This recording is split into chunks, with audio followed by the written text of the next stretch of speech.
Month into the NBA season. Let's do a little recap, shall we? Out east, Detroit with the 1 seed. Cade Cunningham. Insane. Unbelievable. What he's doing in Detroit. It's crazy. 2 years ago, what was it? 2-28? 28 losing streak? Yeah, they won, or they lost. I don't know how many games. I thought they were going to break the record. So that's an insane turnaround there. Are they going to stay the 1 seed? I think so. The East is very weak this year. Maybe Milwaukee could take that 1 seed, but they're pretty clear. Milwaukee's number 8 right now. They're actually 8-7. I think Giannis is on that trajectory though. I think the team that would take the 1 seed from the Detroit Pistons in this Eastern Conference would be the Cavs, but the Detroit Pistons as anything above a 3 seed is just crazy to me. We're talking Jalen Duren is in talks for he's probably my number 2 or 3 guy for most improved player this year. Yeah. Cade Cunningham's in MVP talks. I mean, we gotta at some point start talking about Cade Cunningham in MVP talks. I think if the Detroit Pistons keep this up. I was looking earlier. Cade Cunningham is plus 5,000 with MVP, so that's 50 to 1 odds. 50 to 1 odds there. Yeah, that's crazy. The other guys, Wemby was 900 to 1, so Wemby's pretty much out of it. I mean, that's according to the Bucks, right? Jokic, SGA are still the top guys for that award. But another crazy thing out east, New York. I mean, I guess not crazy, but they're the 5 seed right now. They're 8-5, but they're 8-1 at home and 0-4 on the road. Yeah, with the firing their coach and such, I think they just got a lot to figure out before. I agree. I think so. Right now, I think the Cavs are actually going to win the East. I mean, they're the regular season team, right? I think we're going to see the Pistons regress a little bit, but I can still see it's going to be between those 3 teams. I think the Cavs, the Knicks, the Pistons. My pick's the Cavs to come out east as the 1 seed, but I think the Knicks will get it done in the playoffs. I mean, they're looking good at home right now. Obviously, that home court advantage in the playoffs is going to play a bigger factor. I think they get it done with a new coach this year. They at least make it to that final game. I also think this could be the year if Joel Embiid stays healthy. I think we're looking at talking about. I mean, Tyrese Maxey's averaging a 32-point double-double right now. That's a great. I think he's almost a 32-point double-double. They have Edgecombe right now playing very well for his rookie season.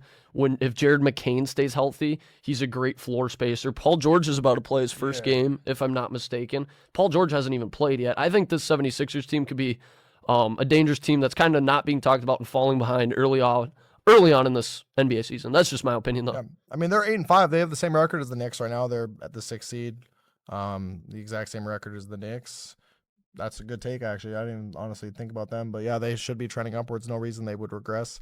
At the bottom of the East, the Pacers, after making the finals last year, 1-13. Yeah, that's rough for them.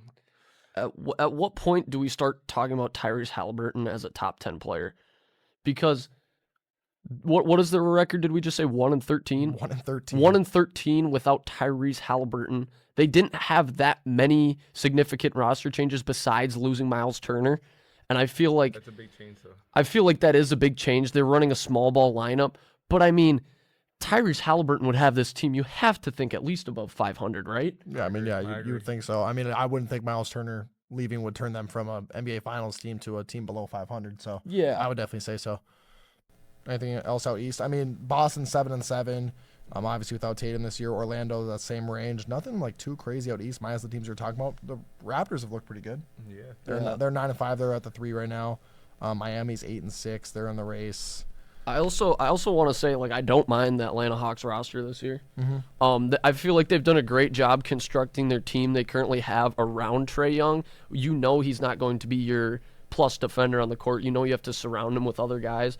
And their whole team can shoot the ball. They have one of the best role players in the NBA, Nickeil Alexander-Walker, in my opinion. And I feel like that's a team that has they have an outside chance at making a run to the finals. Eastern Conference Finals wouldn't be ridiculous to say either. But I think that team, that front office, has done a great job building a team around Trae Young and hiding his biggest weakness, which is his defense. Yeah, that's actually a great take. Before the season, Peyton was actually saying that was your team to come out from out east, at least your sleeper.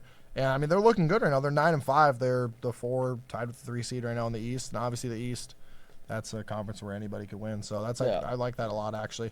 Out west, we have the same team dominating that you'd expect. OKC is 14-1 this year. Pretty crazy. Everyone's picks, bro. It's not fair. Yeah, it actually is. Not fair. And Jalen Williams is hurt. Their second best player is hurt. It's nuts. Just yeah. They haven't lost at home this year. 6-0 at home, 8-1 on the road. Behind OKC, we have Denver, number 2, Houston 3, LA 4. That's the LA Lakers, and the Spurs at 5. I think Spurs will climb. I think they'll go higher. They had a very strong start to the season. Speaking of like a little, That's very we'll loud cut on that. there. We'll cut. Is it? Yeah. Yeah, so we can always turn. Okay. Yeah, they had a very strong start to the season. With Wemby recently not having as great of games when he started, but with De'Aaron coming back and such, once they figure it out, it's great. Yeah, De'Aaron coming back will be huge. Wemby start to the year, I thought Yeah. we were looking at the greatest player to ever touch basketball. And we still might be. Obviously, it's a little early to say that, but Wemby started insane. The stuff he can do is just insane. Just ridiculous. Denver 10-2. Jokic is doing Jokic things. But if we go back to the standings out west, Minnesota, our team, is the 6th seed right now at 9-5. Golden State's 9-6. Phoenix is that 8th seed right now at 8-6. So I mean, a lot of competitive basketball still to be played. I mean, obviously we're a month in, but it's honestly really close. No one's looking like insane, other than like OKC, I would say. The first one in the East, I want to hear your guys' opinions on the Detroit Pistons. I know we touched on them briefly, but do you guys think they're legit? Is this a legit finals team? I kind of want to know your guys' opinion on that. I think they're way too inexperienced right now. They're very young, too inexperienced. They just have a few more years down the road, and then maybe they can be a real contender. But until then, they're pretenders. Yeah, I mean, I don't disagree with that necessarily. I would still say they're contenders. I mean, when you look at this roster, everybody on that team's playing really, really well. They're honestly deeper than you would think. I mean, you got guys like Karis LeVert playing really good basketball, Ron Holland Jr., Isaiah Stewart's even playing good minutes, Duncan Robinson. I mean, if he's hot, he's obviously an X factor for any team. Out east, I would say they're a contender. If they were out west, I mean, there's no way. But with the teams that are in the east, I think it's unfair to say they're pretenders. I mean, they're playing really, really good. Cade could be the best player in basketball at times. The only reason they're playing so good is because there's no one there in the East. Everyone's hurt, or like every team has their issues. I mean, looking at the games from this year, I think they've only had one close game. It was with Philly. Out of their wins, I'm saying. Obviously, they've dropped 2, but they have 12 wins. I think only one of them were like necessarily a close game. So, I mean, they're beating teams handedly. And I feel like their roster's pretty deep. I mean, the only other teams that they have to compete with, I mean, we talked about them before, though, Cleveland, Philly, New York. I don't think they're head and shoulders above anybody. So, I mean, that's anybody's conference. I mean, why not Detroit? I mean, maybe not win it, but, I mean, they're definitely contending to make to the finals. I just put it that way. Yeah, I'm gonna go with Gavin here. I think they are legit contenders. Do I think this is their year? Probably not. But is there a world where I can see them, especially what if Jalen Brunson or Cat goes down? What if a 76er like Joel Embiid or Maxey goes down? They're an injury or 2 away from probably having a breeze to the conference finals. So, I mean, I'm going to give them the contender on this. And I'm going to segue this into our second one, which is, I'm pretty sure, if I'm not mistaken, the 3rd seed in the East right now, the Toronto Raptors. Another one of those teams where, like, Cade is the superstar, but this team doesn't really have a legit cemented superstar yet. They just have a ton of good players. Yeah. I'll start on this one. I think, like you said, they don't have a star, and that's going to be the reason they're going to be a pretender for me. You got Brandon Ingram averaging 20 a game, Scotty Barnes, RJ Barrett, all 3 of them averaging 20 a game. This is a really, really good team. I could see them finishing as, I mean, definitely a top 4 seed in the East. I think that's their ceiling, but I don't see them making a finals run with this roster. They're pretty deep. They're really, really solid. They're probably the most solid team that there is. If we're just going, if you look up the definition of solid, you might see the Raptors this year. But Quickly's playing good basketball. Pirtle, Grady Dick's putting in good minutes off the bench. But I'm giving them pretenders. They just don't have the star power. Well, I think they're pretenders, but at the same time, I think they do have a star, and that is Scotty Barnes. All-star last year. He's a great young player. Yeah, he's doing everything he can for the Raptors, and even though they got a lot of great players around him, I think they're not going to make too much noise. They're still pretty young, but they're pretenders, but they do have a star. Yeah. I shouldn't say Scotty Barnes isn't a star. I just don't think he's the star on a championship team right now. I mean, he could definitely blossom into that. He's one of the best all-around players in the league, if we're just looking at his game from an outside view, but I'm just not saying he's a star for a championship team right now. And speaking of the Raptors, what are you guys' take on, I think it's Colin Murray-Boyles. I think he's out of South Carolina. He was solid last year. And this is one of those guys who could blossom. And then the other thing I have to kind of counteract your point, if they get in a series, and it's, let's say they get a 3 seed, and they're in the second round against let's just say the Pistons of all teams. Could Brandon Ingram get on a heater and carry this team to a conference finals or a finals? Like, do you guys think that's possible? Like, I just want to know your opinions. And plus, you have RJ Barrett. He was a top 3 pick for a reason. Yeah, honestly, I mean that's a good counter argument for sure. I don't think there's a world where that doesn't happen. Or I should say, I think there is a world where that could happen for sure. Brandon Ingram just leading a team to the conference finals. It does sound a little goofy when you put it that way. He has Scotty Barnes too, but like if Brandon Ingram gets hot, he's called mini KD for a reason, right? Mm-hmm. No, I mean right. And like you said, RJ Barrett, he was a top 3 pick, right? And quickly is playing really good basketball. Scotty Barnes, like who we just talked about, they are a really good roster, especially against a team like the Pistons. That's a team where they match up really, really well against. They're both physical teams that just kind of tire teams out, honestly, throughout the game. If they get a matchup with the Pistons, that's the one team I could see them match up really, really well against. I mean, you're almost that when you put it that way. I mean, these East teams. I gotta play devil's advocate, right? I don't necessarily see the Raptors doing it, but like, you could make a case where if there's an injury and a right scenario in back-to-back playoffs, like a Raptors conference finals would not be the most ridiculous thing. Mick, what do you think? Not at all. Oh no, they're like way too inexperienced. And Brandon Ingram, if I'm not mistaken, 2024 first round without Zion ghosted the whole series against Thunder. So it's pretty shaky. I think if they are going to make like some type of noise in the playoffs, it's going to be through Scotty. Yeah. But Yeah, I'd even say RJ Barrett. I mean, even Emmanuel quickly can get it. It's just one of those teams where it's like Mick's saying they're so inexperienced, but maybe it's all the magical pieces will fall into place. Yeah. And I'm going to move on to our third team here, and they just snapped a 5-game losing streak. We've been talking about them. What do you guys think? What can you make of the Chicago Bulls right now? Pretenders. For this segment, I mean, they're not contenders. You can't even argue a case for it. They're pretenders, but I love to see what they're doing over there in Chicago. Like Giddy, amazing. Another one of those Thunder picks that just blossomed to be a star. But they're having a great start, but they're pretenders this year. I'm going to have to agree with you, but once again, I'm going to give you guys a counterpoint. Josh Giddy was a high pick. Buzelis, Kobe White, all of them are kind of putting it together this season. Even Ayo Dosunmu, I mean, you go watch him at Illinois, and if he can even bring back 75, 80% what he's doing. And then you have Vucevic. He's probably, 34, 35? He's averaging a double-double. 35. What if they bring it all together? Them and the Raptors and the Pistons. These are 3 teams where it's like, are all 3 of them going to make the conference finals? No. But could one of these teams make the conference finals? For sure, right? Yeah, I mean, I wouldn't say the Bulls. But another thing for the devil's advocate, if I'm playing that myself, Kobe White, he's only played 1 game this year. He had 27, 4, and 8 in that 1 game. So, I mean, when he's there, we got that team running on gasoline. Maybe they could make a play. I wouldn't call them contenders, though. No. At all. Especially for this segment, they're pretenders. Yeah. Okay, we'll throw up a little graphic, move to the West here. I have my 3 teams for the West. Okay. All right, I'm going to do that. Same order again and everything. Yep. Kind of. That went well. Yeah. That's good. Okay. All right, we're moving on to the West now. I just want to hear your guys' opinions. I'll let you guys do the talking. San Antonio, they are my Black Horse champions this year. I think like they are they're structured very well. But Wemby is going insane this year. He's really figuring it out. He's taking one of the leaps that he needs to, and it's scary because it's like gonna be like it's like the first leaps of many. So it's like, but yeah, I think they're contenders. Yeah, I mean, I agree with that. The West is very tough. That's the only thing. I mean, if they were out East, there's no world where I would say they weren't a contender. But just because they're in the West, you do kind of have to ask. But when you look at this team right now, they're 9-4.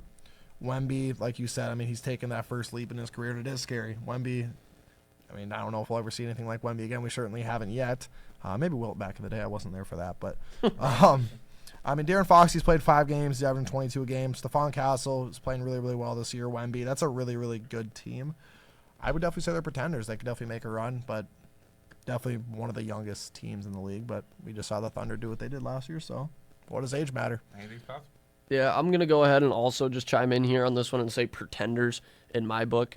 Mick, you're alone on the contender side, and my reasoning for this is, like we kind of brought up, they're in the West, and if they even make it somehow to a conference finals, they lack the depth to line up with a team like OKC. Wemby lacks the experience to line up with a team like Oklahoma City. He's not that big of a difference maker yet, where he's going to be in a Michael Jordan or LeBron role to carry an entire team through the playoffs. Castle's playing well, Vassell's playing well, Fox is playing well, Harper's going to blossom into a young star, but I think it's just too early for this team to make a finals due to depth and inexperience. I think that's kind of crazy. Like, I think Wemby's already making that type of impact on the floor. Like he's literally deterring guys from going to the rim just by his presence alone. I think that's insane type of, like, effect on the game. I didn't even necessarily say they were a pretender. I just kind of said they were in the West, but I was almost more leaning toward contender. It's really, really close for me. For the sake of the segment, I'll say they're contenders. All right, well, just because of Wemby alone. I mean, he takes away. Yeah.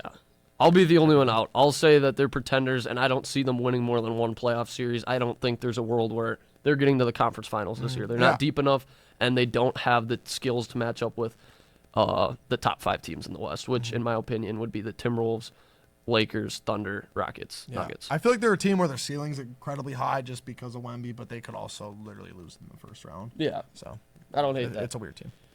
For the second one, I'm gonna just dive in. Let me double check the record. 8-6, the Phoenix Suns. Like, what are we making of the Phoenix Suns? They just are a weird team this year. Devin Booker's playing great, but what do you just make of the Phoenix Suns? Mick, I want to hear your opinions actually first on this one. They're frauds. They're frauds. They're not going to keep this up for the rest of the season. They are not going to make a playoff spot. Devin Booker's playing great, but besides Devin Booker, everyone else is having their games, but they're not going to keep this up. You got Dylan Brooks averaging 22 a game. He's our second leading scorer. Dylan Brooks is your second leading scorer, followed by Grayson Allen and Jalen Green, who's only played 2 games. Yeah, I mean, for this segment, they're nowhere near contenders at all. But, I mean, they are playing. I mean, I'd say they're achieving so far this year. I mean, they're probably a team that you'd think of to be below 500, especially out west. But Devin Booker is playing great basketball. I'd say they're overachieving so far this year, but definitely not contenders. But Dylan Brooks playing good basketball. That whole team's playing pretty solid. Yeah, I'm going to have to agree. They're pretenders, but, I mean, if they sneak in at a 7 spot and they catch someone that's not the Oklahoma City Thunder first round, I could see them stealing even 2 games and just causing enough problems that a 2 seed like the Nuggets or a 2 seed like the Rockets could maybe have some issues with them, and it would cause that team to slow down in the next 2 rounds. I could see them being a speed bump for a team, but they're not gonna make any noise. Yeah, I agree. Then we have one more team out west. Yep. And the last team out west, we're from Minnesota. I got to ask, Minnesota Timberwolves, thoughts, boys? Contenders. That's all I got to say. We was conference finals 2 years in a row. We made major changes in our roster last year, and we still made it. So, our teammates mostly depends on if Jay McDaniels takes the offensive leap, and I think he has this year. So I think we really are contenders. Mm-hmm. I would agree. I mean, maybe a little bias there. Be where we're from, but you got Jay McDaniels averaging 18 a game. Obviously, he's one of the best defenders all around in the entire league. Anthony Edwards, when he's at his peak, it really comes down to him, how he's going to show up in the playoffs. If he's there, we can beat anybody in the league, and if he's not, we can lose anybody in the league, and it really comes down to that. You got other guys like Naz Reid and Julius Randle who are extremely, extremely inconsistent, but when they are on, they are on. So that's the big thing with the Minnesota Timberwolves team. They're really deep. They have obviously good defenders. Rudy Gobert. They can definitely make a push. I do think they're contenders. Don't get me wrong. But just for the sake of the segment, this team has Anthony Edwards, Naz Reid, and Julius Randle, who in my opinion are 3 of the most inconsistent players in the NBA right now.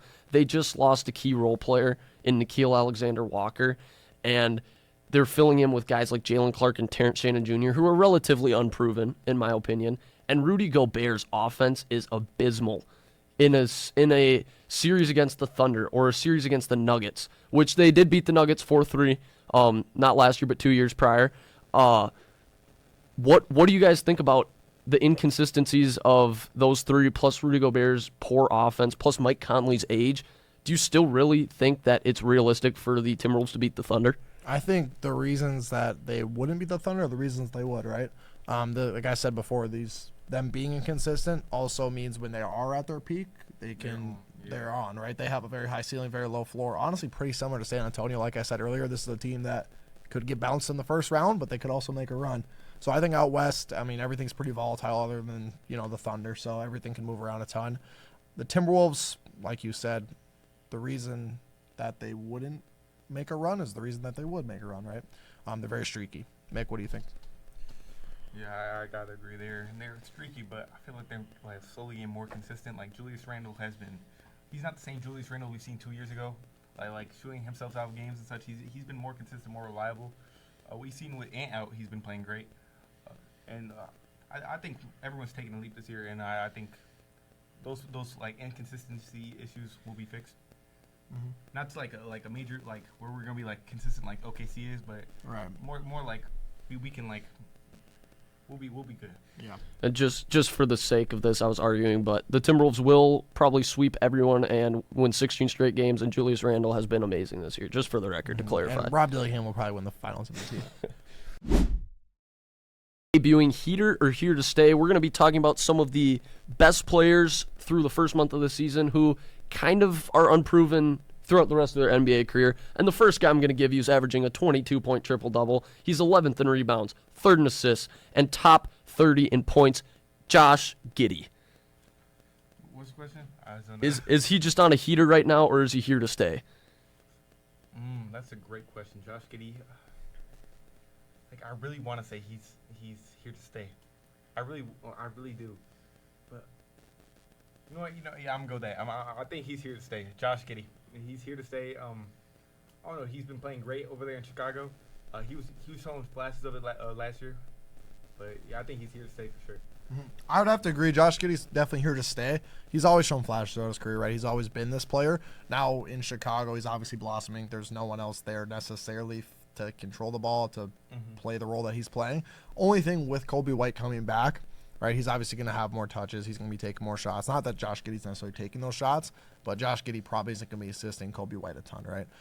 So that's one thing I could see Josh Giddey's stats regress a little bit. But, I mean, Josh Giddey, I feel like as a player, I don't think he's going to necessarily get worse. I think he's here to stay.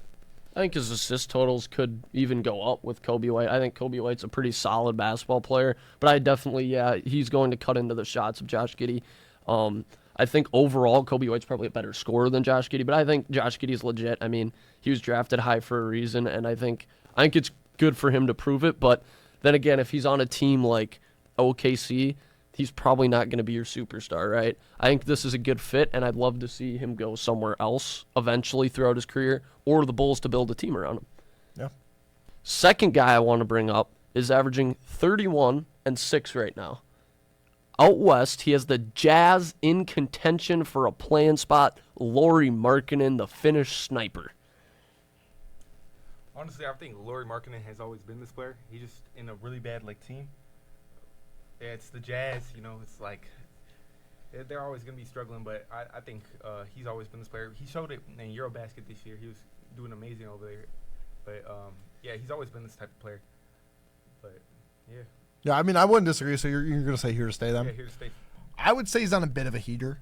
I mean, this Jazz team doesn't necessarily have anybody else to score the ball besides, they got a lot of young guys, right? Kessler's a great defender at the 5. Has Kessler even played this year? No, Kessler's not. He's been out the whole year. He hasn't played this year. Okay. I mean, a lot of their guys are really, really young there. Markkanen's going to be that guy that's putting up all the shots. He's probably the most experienced shot taker on that team. Yeah. I would say he's on a bit of a heater, though. I don't know if 31 and 6 necessarily. I mean, the 6, yeah. I don't know if he's going to be a guy that's going to average 31 the whole year. Yeah, do you think he's going to finish as he's top 5 scorer in the NBA right now? You think he's finishing in the top 15? The top 15? I'd say top 15. But top 10? I mean, we're probably around there. Okay. But yeah, he's not going to stay a top 5 scorer. Around 10-ish? Yeah, around there. I mean, top 5. Are you putting him in your top 12? What's the exact? I want to hear an exact I'd have to prediction. break down the whole. I mean, I'd have to break down the entire NBA to do that. But let's do it. Let's see. That's what we're here for. That's what we're here for. So right now, the scoring leaders are Luka, Giannis, Shea, Maxey, Markkanen at 5, Mitchell, Jokic, Booker, Reeves, Brunson. I think he outscores Reeves on that list. Honestly, yeah, I'd put him. So I could see him score more than Brunson this year, maybe around there. He scores more than Wemby. I think Curry, he'll score more than Jaylen Brown around there. Cade's at your 11. I think Markkanen averages 28 around there and finishes around that 10 spot. But, I mean, 5, I'd say he's on a bit of a heater. He'll regress a couple points probably per game, but nothing crazy. I mean, he's a really good basketball player. I think it's Utah. You know, there's no one else to take the shot, so I think he's going to keep these numbers up, even if it's a little inefficient. But I think he's here to stay. He's going to stay. Well, once they start working the best rookie in the NBA, Walter Clayton Jr., into some more shots. I mean, Walter Clayton Jr., I'm not going to go on a rant right now, but if you ever watch this video, just know that you're the greatest basketball player who's ever touched the court. Speaking of guards out in Utah, besides my GOAT, Walter Clayton Jr., a guy who is silently averaging 22, 7, and 4 this year is Keyonte George. I don't know if you guys knew this, but Keyonte George is averaging 22, 7, and 4. What are your thoughts? I mean, I knew he's having a great year. He's been a guy that I've been pretty high on as once he got in the league, but I mean, he's taken a big jump this year. I honestly didn't realize he was averaging that much. He's definitely that number 2 besides Markkanen on the Jazz. I think he'll continue to be in that range, 22 a game. There's really no one else there to take the shots, right? Yeah. I mean, Kessler, he has played 5 games this year. Oh, okay.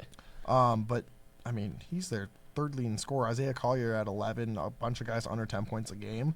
Looking at this team, I mean, there's no reason Keyonte George doesn't continue to put up these great numbers that he's putting up. He's also doing it pretty efficiently. So, I mean, Keyonte George is a guy that I've been pretty high on, and he's only going to be trending up on this Jazz roster. Yeah, I've always thought Keyonte George was a great player, but I'm not really surprised by this because when Colin Sexton traded to the Charlotte Hornets, it allows him like a less competitive position. He gets more minutes. I kind of expected more of a leap from him, but this is a great leap. He's playing amazing. Yeah.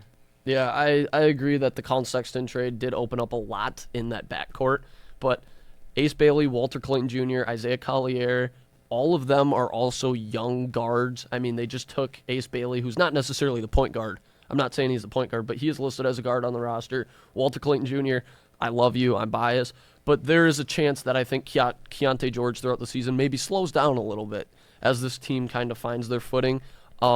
I'm going to go with a heater for now. I hope he proves me wrong, but someone's got to be the one to be on the heater side for once, right? Yeah. I'm going to say here to stay. I never actually did take an actual stance, but yeah, I'm definitely going to say here to stay. One thing with Keyonte George, he's only shooting 41%. So I said it was pretty efficient. Guess I was wrong there. So he's only shooting 41%. So he has room. I'm sure that number's going to climb a little bit throughout the year, especially as he kind of gets his footing into this new role where he's taking these shots, right? So I could see him averaging maybe even more, right? Like 23, 24 points a game. I don't think that's crazy on this Jazz roster. So I'm going to say Keyonte George is here to stay. Is this one of those situations, I'm just going to let you guys answer this, where Lauri Markkanen's having great numbers, right? Keyonte George is having fantastic numbers as well. Do you think these are just empty stats, or do you think this is a team that can put it together and reflect wins, or is this just 2 good players on a bad team? I think it's empty stats. Yeah, stats. I don't want to discredit them, but I mean, if you look at the rest of this roster, I mean, they literally have nobody else to score the ball that's getting consistent shots. I mean, there's literally nobody. Collier has played 5 games. After that, no one's averaging double digits. So, I mean, I'd definitely say they're empty stats. Empty stats. They're just trying to play their way out of Utah. Yeah. That's a good way to look at it. Which, I have a question. This is going to be the best player on the list. I don't know if this is fair to say necessarily if he's a heater here to stay, but he's averaging 32, 8, and 5 right now. He is a really, really good player. Tyrese Maxey. And I'm not saying heater or here to stay as in he's one of the best point guards in the league. That's obvious. But do you guys think he's going to continue to be a top 5 to 10 player in the NBA? I think so. I really do. With like Embiid being inconsistent and such, and he's really playing Philly on his back and kind of like carrying him through this. And yeah, I really think he's like here to stay. The numbers will continue.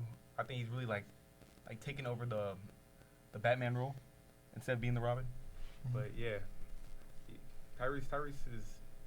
He's for real. Yeah, I mean, I don't disagree that Tyrese is for real. The one thing, obviously, with Embiid, slowly coming back, because he hasn't been playing like the full minutes that, I mean, we're used to seeing Embiid play. If Embiid comes back, he's obviously, I think, still going to be the number 1 option for the Sixers. You might see Maxey's numbers regress a little bit, but as Maxey as a player, I think he's here to stay. I mean, I don't think he's going to get any less efficient, play any worse. I just think his numbers might go down a little bit because of Embiid, but very high on Maxey.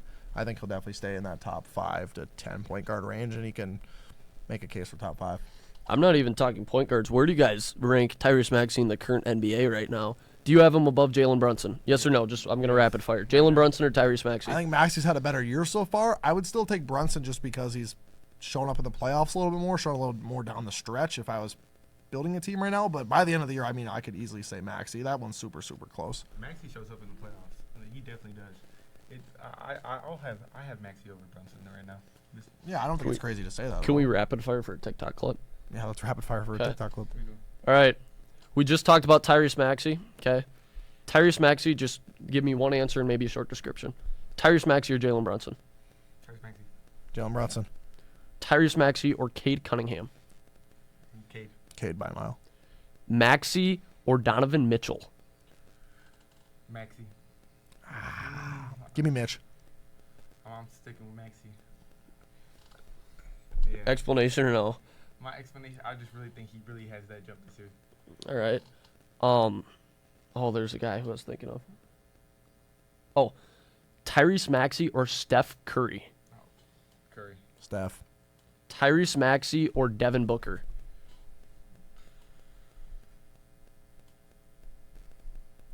I'm gonna do Book just for for the fact that he's carrying this bum Suns team. Give me Maxey right now. Last segment of the pod. It's just gonna be award predictions. Let's just start off with the MVP. My pick, Nikola Jokic. He's the odds-on favorite right now. He's like plus 120, pretty much even odds on him. I don't think SGA is going to go back-to-back, but it's going to be between one of those two. I think it's going to be the same race that we've seen. I just think Jokic is carrying his team more, and I think that's going to be kind of his argument on the stretch. I think that there's going to be no switches in the top three in the MVP race. Top four, Giannis, Luka, are going to finish 3 and 4. It's just SGA or Jokic. You have to pick the two, and I'm agreeing with Gavin here. Nikola Jokic, what he's doing is just ridiculous. And with voter fatigue, I feel like kind of gone on Nikola Jokic for the most part. I think this is a year where Jokic wins a third MVP. My pick is Giannis Antetokounmpo. Ooh. You see, Giannis, even though he could average 40 and probably not win it, he is going crazy this year. He's taking a leap at what, 30? Another leap, and he's putting the team on his back. He's playing out of his mind. Yeah, I mean, he is the team in Milwaukee. If they start to go up in the East, you can see Giannis's odds go up. He's 14-1 right now. Luka's around 3 to 4 to 1. Shea's 2 to 1. So those are like the top four, like you said, and I think those top four will stay the same. Giannis, if the Bucks start trending up and he continues to put up the numbers that he's putting up, that's not crazy to say at all. Hop into the second one. Yeah. Next is the Depoy, and in my opinion, there's not really a debate here. It's Victor Wembanyama. Does anyone not have Victor Wembanyama? Yeah, Victor Wembanyama is ridiculous. I don't think there's too much to talk There's about. really nothing to say there at all. Let's move right on to most improved. So this one's interesting, right? We just talked about a bunch of guys like Denny Advia, Keyonte George, Josh Giddy. I feel like those are honestly like the three names that came to my head right away. I was leading Josh Giddy at first, but with Kobe White coming back, I could see his numbers regress a little bit. I'm going to go with the guy in Portland, Denny Advia. He's averaging about 10 more points than he was last year. There's nobody there to slow him down, so. I was thinking Denny Avdija, but it reminds me of a similar situation last year with Norman Powell. And, 2 years ago, actually, Norman Powell, he was averaging 10 more points, and it wasn't really considered for the award because it was not really that big of a jump. The Clippers weren't doing that well. But I think it will be Josh Giddy. If Bulls do well, I think Josh Giddy will win the award. And, yeah. What do you got? I think Josh Giddey's a great pick, and that's what my mind wants me to pick. But just for the sake of the podcast, I'm going to ask you guys, who's the Bucks starting point guard right now? Ryan Hollins. Ryan Rollins is Ryan averaging Rollins, that's 17, 5, and 4. Josh Giddey was a, top 10, top 5 draft pick almost. And who did you say, Gavin? Denny Avdija. He's in the same top 10 lottery pick. Ryan Rollins is putting up 17, 5, and 4. He's the second best Do you know what he player. was scoring last year? He was probably lucky to get a bag of Doritos on the bench last year. No, that's honestly a great pick. I think Ryan Rollins is is the the pick. most underrated, most improved player. If he even keeps up half of what he's doing in Milwaukee right now, he should at least be in contention. And if he can get that up to 25 and 5, I feel like there's not a world where we don't talk about Ryan 25 Rollins. and 5? Well, yeah, if he gets up to there. No, honestly, even what he's doing right now, because, I mean, his name was quite literally irrelevant last year. I mean, he was not on the team. I think he got waived because Really? he stole from Walmart, yeah. Oh, This really? is what I was telling you, the Doritos, man. Yeah. Oh, did he steal some Doritos? I have no clue, but Yeah. like Ryan Rollins, man, you are one hell of a basketball player, so you don't need to be stealing from You're a Walmart. millionaire. Yeah, that's wild. Honestly, I didn't even consider him. but I think he's the right pick. Yeah, he's a name you need to be talking about. He's a name that the NBA media is not. I mean, Milwaukee's small market. You barely even hear about Giannis. You're not going to hear about Ryan Rollins. Keep your eye on Ryan Rollins for the rest of the year. Especially with like Mick's MVP case for Giannis. If the Bucks continue to trend upwards, Ryan Rollins, he's going to be a household name. I think he's the right pick for most improved. So, Peyton, props to you. Thanks, man. Last one, Rookie of the Year. I'll start. I'm going to go with my guy, Colin Knippel, out of Wisconsin, the Wisconsin boy. Shout out Wisconsin. Shout out Colin Knippel. Not a whole lot to say there. He's number one on in the ladder right now. I mean, I think so. guys like Cooper Flagg, dude from Memphis. Cedric Coward out of Washington State. I knew he was going to be good. He's up there too. Obviously, Cooper Flagg, that I mentioned him, VJ Edgecombe. Those names are all up there too. But Colin Knippel, he's ahead right now. In Charlotte, he's got all the opportunity in the world. I'm taking the Wisconsin guy. I'm taking VJ. I'm taking VJ every day. VJ is really just that exciting of a player, that electric. He seems to really be like a key contributor as a rookie to this Sixers team, which I think is he's like playing Paul George's role without Paul George not being there. He's already important to the team as a rookie, and they're playing very well. I think it's him. It's easily him. Okay. With Paul George coming back, I think VJ Edgecombe will suffer a little bit just minutes-wise, and I don't have VJ as my pick. I really do like the Colin Knippel pick. That's kind of where I was leaning.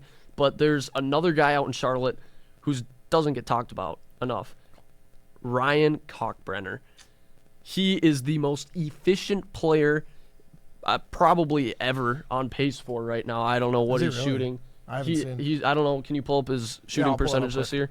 But Colin Knippel's a great pick. I think him and Ryan Kalkbrenner are actually a good foundation for once in Charlotte.